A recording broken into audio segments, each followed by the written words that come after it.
It's Friday, August 11th, 2023, and this is the Washington Times front page. Thanks for joining us.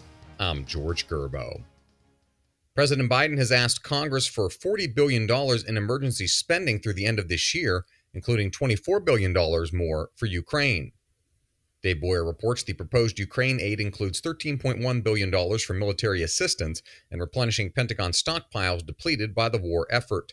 Also proposed is $200 million to counter the destabilizing impact of the Wagner Group, whose mercenaries have been a key part of Russia's ground war.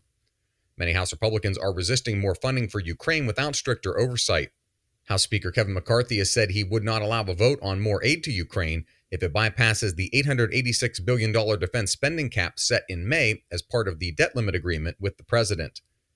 The president also requested another $4 billion for enforcement at the southern U.S. border with Mexico, and $12 billion for disaster relief, including extended pay for firefighters battling wildfires.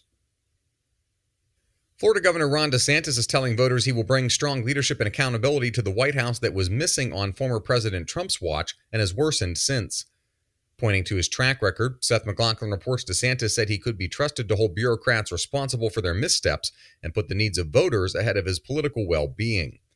DeSantis delivered the promises a day after a major campaign shakeup in which he replaced his campaign manager. He has struggled to eat into Trump's lead in 2024 polls and now must assure voters and donors that he is still the most viable alternative. The outgoing head of the NSA says China's drive to outstrip American dominance across cybersecurity and other defense realms is the most comprehensive and serious challenge facing the United States. Guy Taylor reports Paul Nakasone made the remarks in a discussion hosted by the Center for Strategic and International Studies in Washington. He weighed in on some sensitive matters, including the status of FISA, which is set to expire at the end of the year. The FISA provision has been long a center of a heated debate on Capitol Hill. Civil liberties groups, privacy advocates, and some lawmakers argue that the NSA and other agencies have a history of misusing the law to spy on American citizens.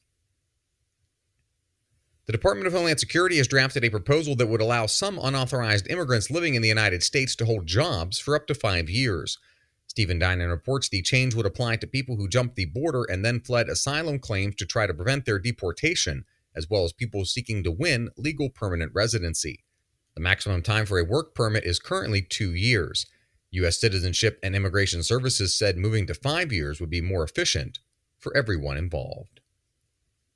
And finally, in the final installment of a series ahead of his departure in October, Joint Chiefs of Staff Chairman General Mark Milley sat down with Pentagon correspondent Ben Wolfgang to discuss some of the achievements and controversies of his time as the Pentagon's highest-ranking military officer.